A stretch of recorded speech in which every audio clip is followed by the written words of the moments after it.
ഈ back stabbing ആരെ ചെയ്തെന്നറിയാവോ? നിന്റെ PR. അവൻ തന്നെയായിരുന്നു എന്റെ PR. എന്റെ അച്ഛൻ്റെ കയ്യിൽ നിന്ന് എന്തോരം പൈസ അവൻ വായിച്ചെന്നറിയാവോ? എന്നിട്ട് നമ്മുടെ രണ്ടുപേരും കൂടി വീഡിയോ ഇട്ടിട്ടാണ് അവൻ ബാക്ക് സ്റ്റാബ് എന്നും പറഞ്ഞിട്ട് കുറെ ചട്ടപ്പേട സാധനം ഉണ്ടാക്കിയിട്ടിരിക്കുന്നത്. പക്ഷെ നിന്റെ PR എന്താ കാണിച്ചേ?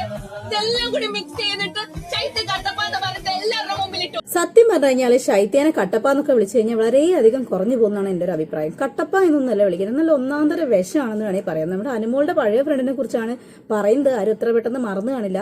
എന്താണെന്നറിയില്ല, കട്ടപ്പ കട്ടപ്പ എന്നുള്ള പേര് കേൾക്കുമ്പോൾ പുള്ളിക്കാരി വല്ലാതെ ഫ്രസ്ട്രേറ്റഡ് ആവുകയാണ്. സത്യം പറഞ്ഞു കഴിഞ്ഞാൽ കട്ടപ്പ എന്ന് പറയുന്ന ആ ഒരു ക്യാരക്ടർ ബാഹുബലിയിൽ വളരെ നല്ലൊരു റോള് വഹിച്ചിട്ടുള്ള ക്യാരക്ടറായിട്ടാണ്.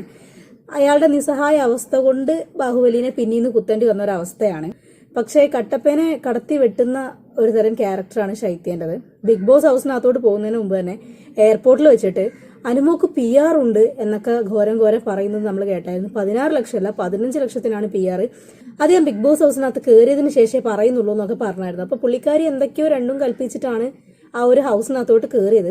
കയറി കഴിഞ്ഞതിന് ശേഷം ആദിലാനൂറിന്റെ കൂടെയാണ് നടക്കുന്നത്. അനുമോളെ മൈൻഡ് പോലും ചെയ്യുന്നില്ല. പിന്നെ അവിടേക്ക് മാറിയിരുന്നൊക്കെ PR-നെ കുറിച്ച് പറഞ്ഞ് കുറ്റപ്പെടുത്തി അനുമോളെ വല്ലാതെ ട്രിഗർ ചെയ്യാനൊക്കെ നോക്കുന്നുണ്ട്. അതിൻ്റെ ഇടയ്ക്ക് വേറൊരു കാര്യം കൂടെ പറഞ്ഞു. ഹോം ലോണോ കാര്യങ്ങളോ വണ്ടി ലോണോ ഒന്നുമില്ല, വണ്ടിക്ക് റെഡി ക്യാഷ് കൊടുത്ത് ഇറക്കിയതാണ്, പുള്ളിക്കാരി നുണ പറയാണ്, PR-ന്റെ ബലത്തിലാണ് കളിക്കുന്നത്, ശൈത്യാനെ കട്ടപ്പയാക്കിയത് PR ആണ് എന്നൊക്കെ പറഞ്ഞ് അനുമോളെ വല്ലാതെ ബ്ലെയിം ചെയ്യുന്നുണ്ടായിരുന്നു. എന്താണെങ്കിലും ശൈത്യന്റെ പ്രസംഗത്തിന്റെ ചെറിയൊരു ഭാഗം കേൾക്കാം. PR-ന് കൊടുക്കാനുള്ള പൈസ ഉണ്ടായിരുന്നെങ്കിൽ അവളുടെ അച്ഛന്റെ ഓപ്പറേഷൻ ചെയ്തായിരുന്നു, കാലിന്റെ ഓപ്പറേഷൻ ചെയ്യായിരുന്നെന്ന്. ഒരു ഫിനാൻസ് പോലും ഇല്ലാതെ അവള് വണ്ടി എടുത്തിരിക്കുന്നത്. അവർക്ക് എത്ര പറയണില്ല. ലോൺ എടുത്തേ പറഞ്ഞു. ഒരു ലോണും ഇല്ല, വീടിനും ലോണില്ല, കുറെ സ്ഥലവും ഉണ്ട്.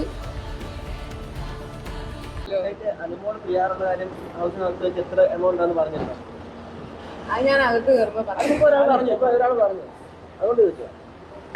അനുമോള് 16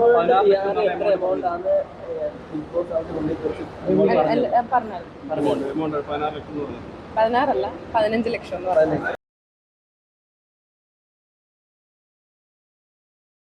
അപ്പൊ ഈ ഒരു പ്രസ്താവനയ്ക്ക് പിന്നാലെ അനുമോളുടെ ഫാമിലി വിത്ത് പ്രൂഫ് കുറെ സ്ക്രീൻഷോട്ട്സും കാര്യങ്ങളും ഫോട്ടോസും ഒക്കെ പുറത്തു വിടുന്നുണ്ട്. അതായത് അനുമോക്ക് വണ്ടി EMI-ലാണ്, പിന്നെ ഹോം ലോൺ ഉണ്ട് ചേച്ചിയുടെ പേരിലാണ്. ഈ വക കാര്യങ്ങളെല്ലാം തന്നെ ഏതൊക്കെ ബാങ്കിലാണ് എന്നുള്ള സ്ക്രീൻഷോട്ട്സ് സഹിതം എല്ലാ കാര്യങ്ങളും പുറത്തു വിട്ടിരിക്കുകയാണ്. എന്തിനു വേണ്ടിയിട്ടാണ് ഈ കട്ടപ്പ ശൈത്യം ഇത്രയും കടിച്ചാപ്പെട്ടതെന്നുണ്ടെങ്കിൽ കാര്യങ്ങളൊക്കെ അനുമോൾക്കെതിരെ പറയുന്നത് എന്നുള്ളതിനെ കുറിച്ച് വ്യക്തമായ ധാരണയില്ല. സംഭവം പറഞ്ഞു കഴിഞ്ഞാൽ കുറേയൊക്കെ ഡ്രാമയൊക്കെ കളിക്കുന്നുണ്ട്, കുറച്ച് പൊട്ടത്തരങ്ങളൊക്കെ കാണിക്കുന്നുണ്ട്, മണ്ടത്തരങ്ങൾ കാണിക്കുന്നുണ്ട് എന്നുണ്ടെങ്കിലും അനുമോള് നല്ലൊരു ഗെയിമറൊക്കെ തന്നെയാണ്, അല്ല എന്ന് നമുക്ക് നിഷേധിക്കാൻ പറ്റത്തൊന്നുമില്ല. ശൈത്യനെ ഇപ്പം PR ഉണ്ടായിരുന്നെങ്കിൽ അതിന്റെ ബലത്തിൽ നിൽക്കാമായിരുന്നു എന്നുള്ളത് ശൈത്യന്റെ ഒരു ഇന്റർവ്യൂവിൽ പറയുന്നത് കേട്ടു. ഒരിക്കലും പറ്റില്ല. അവിടെ PR-ന്റെ ബലം കൊണ്ടൊന്നും നിൽക്കാൻ പറ്റത്തില്ല. ജനങ്ങളെ മനസ്സിൽ ഇടമുണ്ടോ അങ്ങനെയാണെങ്കിലേ ബിഗ് ബോസ് ഹൗസിനകത്ത് സ്ഥാനമുള്ളൂ. അതല്ലാന്നുണ്ടെങ്കിൽ എത്ര വലിയ PR ഉണ്ടായിട്ടും കാര്യമില്ല, ആളുകൾ പിടിച്ചു തൂക്കി പുറത്തിടും. കാരണം ആളുകൾക്ക് എന്തെങ്കിലും ഒരു കണക്ഷൻ തോന്നുന്നുണ്ട്. BB ഹൗസിലെ കണ്ടസ്റ്റൻസിന് പുറമേയുള്ള ഓഡിയൻസിനായിട്ട് ഒരു കണക്ഷൻ കീപ്പ് ചെയ്യാൻ പറ്റുന്നില്ല എന്നുണ്ടെങ്കിൽ ഒബിയസ്ലി അവര് എവിക്റ്റ് ആയി പോകും. നമ്മുടെ ഡോക്ടർ റോബിൻ രാധാകൃഷ്ണന്റെ സീസണിൽ നോക്കിക്കഴിഞ്ഞാൽ പുള്ളിക്ക് PR ഉണ്ടെന്നൊന്നും ആരും ഒന്നും എവിടെയും പറഞ്ഞിട്ടുണ്ടായിരുന്നില്ല. ആളുകളെ അവരുടെ പൾസ് എറിഞ്ഞ് ഗെയിം കളിച്ച ഒരാളാണ് ഡോക്ടർ റോബിൻ രാധാകൃഷ്ണൻ. അയാൾ ഉണ്ടാക്കിയ ആ ഒരു ഓളൊന്നും ഇന്നേ വരെ ഒരാൾ പോലും മലയാളികളുടെ ഹൃദയത്തിൽ ഉണ്ടാക്കിയിട്ടില്ല. കാരണം എവിടെ ആരോട് എങ്ങനെ സംസാരിച്ചാൽ ഏത് രീതി പെർഫോം ചെയ്തു കഴിഞ്ഞാൽ അവിടെ നിൽക്കാൻ പറ്റും എന്നുള്ള കാര്യം റോബിനും അറിയായിരുന്നു. ജനങ്ങളെ ഏത് രീതിയിൽ കൈക്കലാക്കണം എന്നുള്ള കാര്യം പുള്ളിക്ക് നല്ല ഐഡിയ ഉണ്ടായിരുന്നു, വ്യക്തമായ ഗെയിം പ്ലാനും ഉണ്ടായിരുന്നു. അതുകൊണ്ട് പുള്ളിക്കാരൻ ജനഹൃദയങ്ങളെ കീഴടക്കി.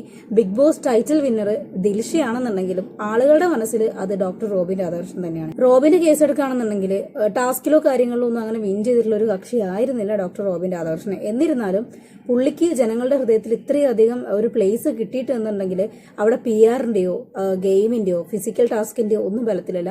നിങ്ങളുടെ പേഴ്സണാലിറ്റി, പെർഫോമൻസ് കാര്യങ്ങളൊക്കെ ഏത് രീതിയിൽ ജനങ്ങളിലേക്ക് എത്തുന്നു എന്നതിന്റെ അടിസ്ഥാനത്തിലിരിക്കും. അങ്ങനെ നോക്കുന്ന സമയത്ത് ശൈത്യന്റെ ക്യാരക്ടർ വളരെയധികം മോശമായിരുന്നു. കാരണം ശൈത്യ തുടക്കം തൊട്ട് തന്നെ ആ ഒരു ലിപ്സ്റ്റിക്കിന്റെ കേസ് വന്ന സമയത്ത് ഞാൻ ഇവരോട് പറഞ്ഞതാണ് എടുക്കരുത് എന്ന്, പക്ഷെ അവരെടുത്തു എന്ന് പറഞ്ഞ് അവരെ ബ്ലെയിം ചെയ്യുകയും താൻ നല്ലൊരു വ്യക്തിയാണ് എന്ന് കാണിക്കാൻ ശ്രമിക്കുകയും അതേസമയം അവരുടെ കൂടെ ആ ഒരു ക്രൈമില് എന്ന് വേണമെങ്കിൽ പറയാം അതിൽ പങ്കാളികളാവുകയും ചെയ്തിട്ടുണ്ട്. കാരണം പുള്ളിക്കാരി ലിപ്സ്റ്റിക് തേച്ചായിരുന്നു, എന്നിട്ടാണ് പുള്ളിക്കാരി ബാക്കിയുള്ളവരെ ബാക്ക് സ്റ്റബ് ചെയ്തേക്കുന്നത്. സെയിം അതേപോലെ തന്നെ അനുമോളെ കേസ് ഇട്ട് വന്ന സമയത്ത് ജിസേലിന്റെ എന്തോ ഒരു സീൻ പറഞ്ഞപ്പം ഞാൻ അങ്ങോട്ട് നോക്കിയിരിക്കുകയായിരുന്നു, ഞാനത് ശ്രദ്ധിച്ചിട്ടേ ഇല്ല എന്ന് പറഞ്ഞു. അപ്പം തന്നെ പുള്ളിക്കാരി പ്ലേറ്റ് കമത്തി. പിന്നെ അനുമോളുടെ അടുത്തുനിന്ന് പയ്യെ പയ്യെ പയ്യെ പയ്യെ പുറകോട്ട് വലിഞ്ഞ് അനുമോളുടെ കൂടെ നടന്ന് അനുമോളെ പുറകുന്ന് കുത്തുന്ന ഒരു തരം സ്വഭാവമായി തുടങ്ങി. അത് ആൾക്കാർ പുറത്തുനിന്ന് മനസ്സിലാക്കിയ സമയത്ത് നൈസായിട്ട് വേഗം എവിക്റ്റ് ആക്കി വിട്ടു. അതിന്റെ അകത്ത് പോയിട്ട് വെറുതെ അനുമോളോട് ദേഷ്യം പിടിച്ചിട്ടൊന്നും ഒരു കാര്യമില്ല. ശൈത്യന്റെ പെർഫോമൻസ് കൊള്ളില്ലായിരുന്നു, ഒരു നല്ലൊരു നിലപാടില്ലായിരുന്നു, നല്ലൊരു പേഴ്സണാലിറ്റി അല്ലായിരുന്നു. അതുകൊണ്ടാണ് ആളുകൾ നിങ്ങളെ എവിക്റ്റ് ആക്കിയത്. അല്ലാതെ അനുമോളുടെ പിആറിന്റെ ബലം കൊണ്ട് പുറത്തായ ഒരാളല്ല ശൈത്യ എന്നാണ് ഞാൻ വിശ്വസിക്കുന്നത്. നിങ്ങൾ നിങ്ങളുടെ അഭിപ്രായങ്ങൾ കമന്റ് ചെയ്യുക. അടുത്തത് ചെസ് നമ്പർ 2, കുത്തിത്തിരിപ്പ് ബിന്നി. പുള്ളിക്കാരിയാണ് ആദ്യമായിട്ട് 16 ലക്ഷത്തിന്റെ PR പറഞ്ഞ് ഞാൻ കേട്ടിട്ടുള്ളത്. പക്ഷേ പുള്ളിക്കാരി അത് നിഷേധിക്കുകയാണ്. ചെറിയൊരു ഭാഗം പ്ലേ ചെയ്ത് കേൾപ്പിക്കാം. 16 ലക്ഷമാണോ എന്നുള്ളത് എനിക്കറിയില്ല. ഇവൻ ഞാൻ അങ്ങനെ സ്ഥാപിക്കാൻ പോലും ശ്രമിച്ചിട്ടില്ല. ജിസേൽ പറഞ്ഞു, ജിസേലിനോടും പറഞ്ഞിരുന്നു. ജിസേലിനോട് ബിന്നിയല്ല പറഞ്ഞത്, ഷാനവാസിനോടും ബിന്നിയല്ല പറഞ്ഞത്, അനുമോളാണ് പറഞ്ഞത്. പിആറിനെ എക്സ്പോസ് ചെയ്തു എന്നുള്ളത് കൊണ്ട് ഒറ്റ കാര്യം കൊണ്ട് തന്നെ അതിനുള്ളിലുള്ള ഒരാളെ സപ്പോർട്ട് ചെയ്തൊരു സ്റ്റോറി ഇട്ടാൽ, അല്ലെങ്കിൽ അവരെ സപ്പോർട്ട് ചെയ്ത് എന്തെങ്കിലും ഒന്ന് പറഞ്ഞാൽ നമ്മുടെ ഇൻബോക്സ് നിറയാണ്. ഇവിടെ ഷാനവാസിനോട് പറഞ്ഞു, ജിസേലിനോട് പറഞ്ഞു എന്നൊക്കെ പറയുന്നത് കേട്ടു. ഞാനത് എവിടെയും കേട്ടിട്ടില്ല. പക്ഷെ ഞാൻ കേട്ടത് എന്താണെന്ന് വെച്ച് കഴിഞ്ഞാൽ, പുള്ളിക്കാരി ആദ്യമായിട്ട് ഒരു ടാസ്കിന്റെ ഭാഗമായിട്ട്, മോർണിംഗ് ടാസ്കിന്റെ ഭാഗമായിട്ട് അവിടെ വന്നിട്ട് പിആറിന്റെ ബലത്തിൽ നിൽക്കുന്നത് അനുമോളാണ്, അല്ലെങ്കിൽ എന്തോ എവിക്റ്റായി പോകേണ്ടതാണ് എന്നുള്ളൊരു ലൈനിൽ ആ പിആറിന്റെ കാര്യം ആ ഒരു 16 ലക്ഷം അവിടെ എടുത്തിട്ടത് ബിന്നിയാണ്. അതിനുശേഷമാണ് അനുമോക്ക് പിആറിന്റെ പേരും പറഞ്ഞ് അകത്തും പുറത്തും ഒരേപോലെ പ്രശ്നങ്ങളുള്ളത്. പിആറിന്റെ കാര്യം പറയുകയാണെന്നുണ്ടെങ്കിൽ ഈ PR വർക്കും കാര്യങ്ങളൊക്കെ ചെയ്യുന്ന ഒരാളാണ് അനുമോളുടെ സോഷ്യൽ മീഡിയ ഹാൻഡിൽ ചെയ്യുന്നത്. പക്ഷേ പുള്ളിക്കാരൻ അനുമോളുടെ ഉറ്റ സുഹൃത്താണ്. അനുമോൾ BB ഹൗസിലായതുകൊണ്ട് തന്നെ അനുമോളുടെ ഇൻസ്റ്റിങ് കാര്യങ്ങളൊക്കെ ഹാൻഡിൽ ചെയ്യുന്നത് പുള്ളിക്കാരനാണ്. അത് 16 ലക്ഷത്തിന്റെ പിആറിന് വേണ്ടിയൊന്നുമില്ല, ഒരു ഫ്രണ്ട്ഷിപ്പിന്റെ പേരിൽ മാത്രമാണ് എന്ന് പുള്ളിന്റെ ഒരു ഇന്റർവ്യൂവിൽ പറഞ്ഞിട്ടുണ്ടായിരുന്നു. ഇപ്പൊ എല്ലാവരും കൂടെ അനുമോളുടെ PR അവരെല്ലാവരും കൂടെ പുറത്താക്കി എന്ന രീതിയിലാണ് എല്ലാവരും കൂടെ ഇവിടെ കിടന്നിട്ട് പറയുന്നത്. ഇന്നലെ ബിഗ് ബോസ് ഹൗസിനകത്ത് കയറി കഴിഞ്ഞതിന് ശേഷം വല്ലാത്ത ഷോ ഓഫ് കാണിച്ച രണ്ടുപേരായിരുന്നു മുൻഷി, അതേമാതിരി ഈ ശൈത്തി. ഇവരെല്ലാവരും ഇത്ര നേരത്തെ അതിനകത്തോട്ട് കയറ്റിവിടേണ്ട ആവശ്യം എന്തായിരുന്നു എന്നാണ് ഞാൻ ആലോചിക്കുന്നത്. വല്ല ഈ ഒരു ഫിനാലേന്റെ 2 ദിവസം മുമ്പ്, ഒരു ദിവസം മുമ്പ് അതിനകത്തോട്ട് കയറ്റിവിടായിരുന്നെങ്കിൽ ആളുകൾക്ക് അത്രയും സമാധാനം കിട്ടിയേനെ. പുറത്തുള്ളവരുടെ കാര്യമല്ല പറയുന്നത്, അകത്തുള്ള കണ്ടസ്റ്റൻസിന്. എന്തൊക്കെയാണെങ്കിലും ബിഗ് ബോസ് സീസൺ 7ന്റെ വിന്നർ ആവാൻ നിങ്ങൾ ആഗ്രഹിക്കുന്ന മത്സരാർത്ഥി ആരാണ്, ആരായിരിക്കും ഇപ്രാവശ്യത്തെ കപ്പ് തൂക്കുക എന്നുള്ള കാര്യങ്ങൾ ഒന്ന് കമന്റ് ചെയ്തേക്കാം. മറ്റൊരു വീഡിയോ കാണുന്നവരെ ബൈ.